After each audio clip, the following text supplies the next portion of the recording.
अस्सलाम वालेकुम। आज हम जो इब्तिदा करते हैं अपनी गुफ्तगू का आगाज़ करेंगे कि इस ख़बर से कि IMF को शेयर किया गया है पाकिस्तान का जो बजट है। इस हवाले से देखिए, क्योंकि ये एक मेरे ख़्याल से एक इम्पॉर्टेंट एक सॉर्ट ऑफ डेवलपमेंट था इन द सेंस कि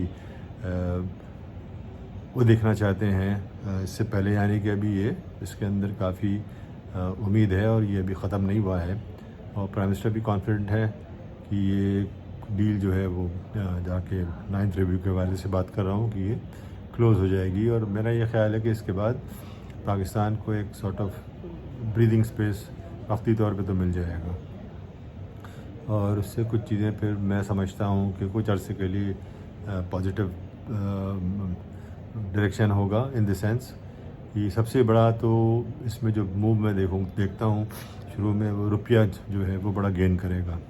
उसके अंदर पोटेंशियल बहुत है, चूँकि मैं याद दिलाता चलूँ, मैं पहले भी कर चुका हूँ, जो रियल इफेक्टिव एक्सचेंज रेट है उसके तहत इसमें काफ़ी गुंजाइश है और वैसे भी गुंजाइश है। दूसरी बात यह है कि ये भी देख लिया हमने कि रुपये डिप्रिसिएशन जो है वो ऐसा सच कोई हमारे लिए बेनिफिशियल नहीं है, क्योंकि आप और क्या मज़ीद बेचेंगे, आपके पास क्या है। तो फ़िलहाल को हम इस सिचुएशन में भी नहीं है और इसका नुकसान ही है ऑन दी अदर हैंड। इसलिए नुकसान है कि आपको बताते हैं अभी आगे चल के कि क्या नुकसान हुआ है। फ़ायदा कोई नज़र नहीं आया है। अभी भी मैं इस उम्मीद पे इंतज़ार कर रहा हूँ, वो जितने लोग चीख रहे थे कि क्या कहते हैं बेहतरी आएगी और एक्सपोर्ट में बड़ा इजाफा हो जाएगा, वो ठीक है। मतलब रॉ मटेरियल में ज़रा दुश्वारी हो रही ख़रीदने में, तो समझ में बात आ रही है। डॉलर तो है नहीं, तो डॉलर का उसका कंपोनेंट बहुत ज़्यादा है एक्सपोर्ट करने के लिए भी, जो आप इंपोर्ट करेंगे रॉ मटेरियल। तो पॉलिसी तो मैं बार बार ये कहता हूँ कि मैं इस पॉलिसी को सपोर्ट करता हूँ। एक्सचेंज रेट के जहाँ तक ताल्लुक़ है, पाक रुपीज़ का वो 286 2030 इस वक्त मार्केट इंटरबैंक चल रही है और थोड़ा सा जो वाइड गैप हमने वहाँ देख लिया है, पैरेलल मार्केट की जो बात हो रही है उसमें थोड़ा सा है। अब उसमें भी मुख्तलिफ़ वजूहात है। जो हायर बाइंग वाले हमेशा जो होते हैं वो उस उम्मीद से होते हैं और अभी भी शायद ये होपफुल हैं, वो शायद वो होप कर रहे हो कि अगर IMF की हम नेगोशिएट नहीं करते। देखिए, दो चीज़ें, IMF का यानी कि अगर हो गया, नॉट मिल गया, तो एक चीज़ तो तय हो गई कि डिफ़ॉल्ट नहीं होगा, उसके बाद रास्ते आपके खुल जाएंगे। ये समझना ज़रूरी है। तो अगर डिफ़ॉल्ट नहीं होगा तो उसके यानी कि इसके बाद सबसे बड़ा इस वक्त जो एक मामला अटका वो यही है ना। तो सारी मतलब कि आधी चीज़ें तो ठीक हो जाएंगी। वो सारी चीज़ ठीक होने में ज़ाहिर सी बात है रुपए का फिर कोई और चांस नहीं है। बहुत ही अंडर वैल्यूड है और आप देखिएगा कि क्या कहते हैं इसमें करेक्शन आना चाहिए। तो एक तो ये मैं कहता हूँ जो बाहर वेट कर रहे हैं वो ज़्यादा वेट ना करें, क्योंकि ये ख़बर अब ऐसा है कि अराउंड बजट टाइम देखिए आ गया, नेक्स्ट वीक है। तो अब इसी के अराउंड कहीं जो है वो आप IMF के एकदम हो सकता ख़बर सुने। तो अगर ये ख़बर आ गई तो फिर तो बस ख़त्म हो गया। फिर तो मतलब रुपया तो मेरे नज़दीक तो ये नहीं करेगा। अच्छा, वो इंटरेस्टिंग चीज़ है, मैं बैठा हूँ तो कुछ लोग क्वेरी भी कर रहे होते हैं। उसमें से मैं अगर इंटरेस्टिंग क्वेरी होती तो मैं इसको पिक कर लेता हूँ, आंसर करता हूँ। वरना नॉर्मली जो जनरल क्वेरी होती है इस पर तो मैं बोलता नहीं हूँ, क्योंकि बहुत मैं बोल चुका होता हूँ, बहुत लोग और बातें कर रहे होते हैं और मैं ज़रूरी नहीं समझता हूँ, तो उसमें मैं बोलता नहीं हूँ। एक क्वेरी मेरे पास आई कि क्या पैरेलल बुक, हमारी जो एक्सचेंज कंपनीज़ हैं, ये क्या 2 बुक चला रहे हैं, यानी कि पैरेलल बुक भी रन कर रहे हैं।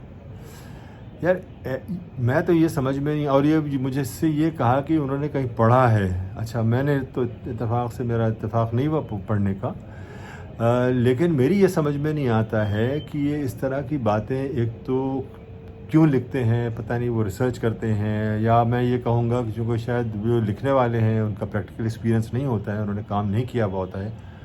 आप खुद कभी कभी डिसीजन अपना भी लिया करें। अब एक्सचेंज कंपनीज़ है क्या, देखिए एक्सचेंज कंपनी जो है ना, वो एक तो ये याद रखिएगा स्टेट बैंक को रिपोर्ट करती है। इसके माने क्या हुए कि आप, और वो उसमें 2 कैटेगरी होती है। एक तो A कैटेगरी है, उसमें मेरे ख्याल से 27 A कैटेगरी में उसमें है, और दूसरी एक B कैटेगरी है जिसमें 21 के अराउंड एक्सचेंज कंपनीज़ हैं, यानी कि टोटल 48 ये हुए। ये याद रखिएगा कि ये रिपोर्टिंग स्टेट बैंक को कर रहे हैं और इनकी जो बुक्स है वो मेंटेन जो हो रही है उसमें दोनों चीज़ें देखिए आ रही हैं। और आप इसको ब्रीच करी बिल्कुल वैसे ही है जैसे बैंक ब्रीच नहीं कर सकता है। ये कहाँ से ब्रीच करेगा? अच्छा अब जिसकी बात कर रहे हैं अगर आप कि क्या कहते हैं अपने तौर पे देखिए, अपने तौर पे तो पूरा पाकिस्तान आप जिसके पास जाइए, जिसके पास पैसा उसने डॉलर रखा हुआ है, तो मतलब वो तो ऑफिशियल है नहीं है। अच्छा, ऑफिशियल इसलिए आप उसको डिस्प्यूट नहीं करेंगे कि जो एसबीपी ने एक लिमिट दी हुई है, अगर विद इन दैट लिमिट आपने रखा हुआ है, आपके पास 2-3-4 हज़ार डॉलर हैं, तो वो तो कहीं स्टेट बैंक ने मना नहीं किया, वो आपको कहता है ले लीजिए अगर आप ट्रैवल कर रहे हैं। तो यहाँ ज़रा सा दिमाग का इस्तेमाल कीजिए। ये जो बेचारे जो इस तरह की चीज़ें लिख रहे होते हैं वो लैक ऑफ नॉलेज ही कहूँगा मैं, और कोई बात नहीं, एक सेंसेशन क्रिएट कर रहे होते हैं ताकि एकदम उनकी जो चीज़ है वाह वाह हो। अच्छा, जो फिर ये कि ऑपोजिशन में अगर साइड होती है, हर दौर की बात कर रहा हूँ, ये इस दौर की नहीं, जो ऑपोजिशन की साइड होती है वो इसको फिर बड़ी तूल देती है, बड़ा खुश हो रही होती है कि ये देखिए ये हो गया, ये गलत है। गलत कहाँ से है? मतलब 2 बुक कैसे, अब आप मुझे बताइए ना। अब आप वो अगर आप $1,00,000 भी कर रहे हैं तो भाई उसके रुपए आप कहाँ किस सेफ में रखिएगा? वो तो स्टेट बैंक ऑडिटर आके मतलब कभी भी छापा मार के देख सकता है। मेरे ख्याल से स्टेट बैंक ऑडिटर को देखना भी चाहिए पूरे उसमें कि कहाँ कहाँ आपके पास। अच्छा, फिर कहाँ से रखेगा? अब वो किसी के साथ मिला हुआ हो, वो पर्सनली कर रहा हो, देखिए ये पर्सनल मामला है। और ये मैं आपको बता दूँ, ये चीज़ें होती रहती हैं, अभी से नहीं हो रही हैं, सदियों से हो रही। दूसरी बात है, ये तो मैंने आपको एक्सचेंज कंपनी, बकेट शॉप्स देखिए बहुत होती है ना, कि मतलब बकेट शॉप जो है उसमें आप चले जाइए, उन्होंने छोटी छोटी, वो इलीगल नहीं होती है। अब उसका काम तो स्टेट बैंक तो इसको मॉनिटर नहीं करता है, वो तो उसकी एजेंसीज होती हैं जो इस चीज़ को मॉनिटर करती हैं और उसको वक्तन फ़वक्तन करती भी रहती हैं, जो मेरी नॉलेज में है बात। तो उस पर जहाँ तक उनको पता चलता है वो उस पर छापे मारती हैं, उसको पकड़ती हैं वो। तो ये एक सिलसिला है, और पूरी, मैं बार बार कहता हूँ, ये पूरी दुनिया में सिलसिला है। आपको एक और एग्जांपल देता हूँ मैं। जैसे यूएस डॉलर है तकरीबन 1.2 ट्रिलियन के अराउंड ये कैश करेंसी इन सर्कुलेशन है यार। 65 to 70% जो कैश डॉलर वो अमेरिका के बाहर है। तो नोट ख़त्म कर देना अमेरिका, आज तक नहीं किया उसने।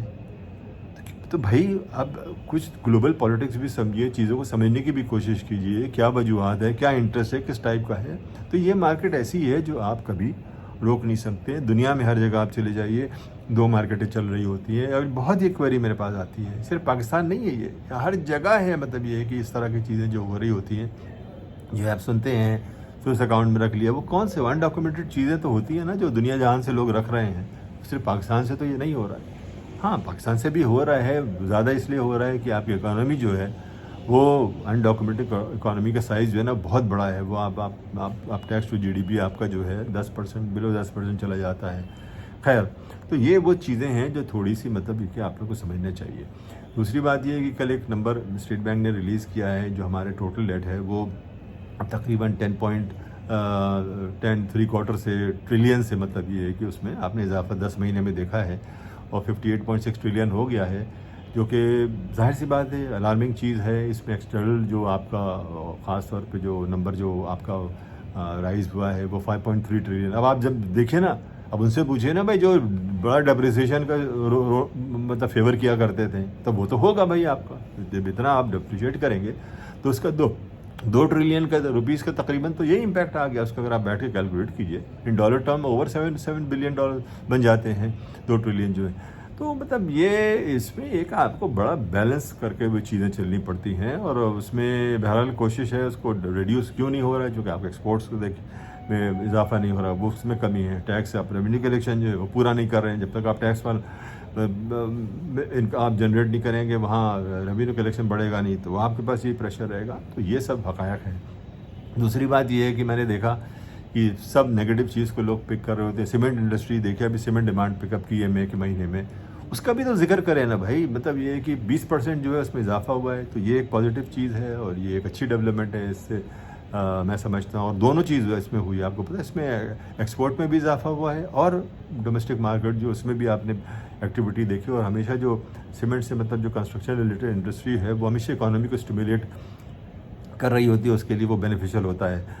अच्छा, एक मैं इंटरेस्टिंग टॉपिक ज़रा सा इस वक्त पिक करता हूँ। रूजवेल होटल के बारे हवाले से बात चल रही है कि उसको हमने 3 साल के लिए दे दिया। अच्छा, मैं बताऊँ आपको, ये अजीब इत्तेफाक है। 1991 में मैं जिस बैंक के लिए काम करता था, उसने एक वो किया था, एक वहाँ पे ग्लोबल एक उनका गैदरिंग थी, तो वो रूजवेल होटल में ठहराया था, तो मेरा भी इत्तेफाक है वहाँ रहने का हुआ है। आप यकीन जाने इतना ज़बरदस्त वो होटल था, लेकिन ऐसी अफसोसनाक बात है कि इतनी बेकार सर्विस थी उसकी कि उस वक्त की बात करो 1991 में। तो हमने देखिए मसला ये है कि हम सर्विस ओरिएंटेड सोसाइटी नहीं है, हम उस टाइप की चीज़ें करते नहीं। अब तो इम्प्रूवमेंट आ गई है, तो आप जब तक इन चीज़ों को ठीक नहीं करेंगे, इसमें पॉजिटिव चीज़ ये हुई जो आपको 160 मतलब आप जो पैसे दे रहे थे, एक बड़ा होल था उसके लिए, तो कम से कम ये कि अब 160 बिलियन पर ईयर के हिसाब मिलियन डॉलर्स पर ईयर के हिसाब से तकरीबन आप वो समझिए, और 19 उससे प्लस नेट आउट जो होगा 19 मिलियन डॉलर का कह रहे हैं, तो तकरीबन $500 बिलियन 3 साल में आप जो है आप इसमें एक तरह से बचत हो जाती है, यूँ कह लें, जो आपको देना पड़ता है एक तरह से सेविंग होगी इसमें पूरे का। मुझे तो एग्जैक्ट नंबर्स मेरे पास तो नहीं है, लेकिन एक सॉर्ट ऑफ आपको एक सेंस दे रहा हूँ मैं कि क्या चीज़ है। अच्छा, बजट के हवाले से थोड़ी सी बात कर लूँ ऑटो इंडस्ट्री की। आजकल बड़ा वो शोर हो रहा है कि बड़ी मुश्किलात हो रही हैं, चूँकि उन्होंने काफ़ी उसके ऊपर इंपोर्ट रिस्ट्रिक्शन की हुई है, ये तो बिल्कुल बात दुरुस्त है। और उसमें एक बात जो सुनने में आ रही वो ये हो रही कि with holding tax size based on the size of engine जो है वो आपका 3 टाइम बढ़ा दिया जाएगा, किसके? नॉन फाइलर्स और टैक्स एविडर्स के लिए। ठीक है। अच्छा, अब इसमें अगर इंडस्ट्री वो करती है तो मतलब ये कि पहली बात तो ये कि ऑटो इंडस्ट्री को इसमें क्या वो कबात है, अगर वो उसको कर रही है तो वो तो ठीक कर रही है मेरे ख्याल से। भाई अगर जो टैक्स चोरी कर रहा है उसको तो आप पेनलाइज करें ना कहीं से, तो देखिए भाई इतना पैसा है तो भाई और पैसे दे के लो। दूसरी बात देखिए ये है कि इसमें हमारे जो एक इसकी थोड़ी सी हिस्ट्री चाहिए। डिलीशन पॉलिसी एक थी, डिलीशन मतलब उसको लोकलाइज करना था, तो वो हमने हमारे यहाँ स्टार्ट हुआ था 1987 से 2004 तक वो चला। डिलीशन पॉलिसी जो थी उसके तहत आपको लोकलाइजेशन करना था। वो सब ने उस वक्त हाँ हाँ कर दिया, राइटिंग में सब ने सबमिट कर दिया, लेकिन अब उसने पूरी तरह अमल नहीं किया। तकरीबन 65 to 70% जो है वो उस पर हो हमारे यहाँ अभी तक जो है वो लोकल आप कहिए कि हमारा जो पार्ट्स और बाकी जो उसके वो हैं रॉ मटेरियल वगैरह वो होते हैं। अभी भी 30-35% आप डिपेंडेंट हैं इंपोर्ट पे। तो भाई एक मुझे ये बताइए ना, इंपोर्ट के डॉलर कहाँ हैं? इस कंडीशन में तो डॉलर नहीं है आपके पास देने के लिए ना कि वो हम अय्याशी करते रहें। फिर ये है कि भाई उस डिलीशन पॉलिसी का क्या जिक्र हुआ, अब तो ख़त्म हो गई है। तो मतलब इस किस्म की चीज़ें जो हैं वो सारे खामोश रहें, और किसी ने कुछ कहानी कोई इस पे बात नहीं करता है। मैंने आपको कहा था ना, कई दफ़ा कह चुका हूँ कि हमारा जो ओवरऑल जो एक्सपोर्ट है वो based on 30-35% on your import based है, रॉ मटेरियल, यानी कि आप लेंगे तो ये हमें बहुत भारी पड़ जाता है। अगर एक्सपोर्ट डिप की है तो उसकी सेविंग भी इतनी हो गई आपकी, ये भी आप इस चीज़ को मत भूलिएगा। तो ये एक ओवरऑल सिनेरियो था जो एक छोटा सा एक आज डिस्कशन किया। फिर इंशाल्लाह अंटिल कल देखते हैं फिर क्या कोई नई चीज़ होगी तो बात करेंगे। अल्लाह हाफ़िज़, थैंक यू।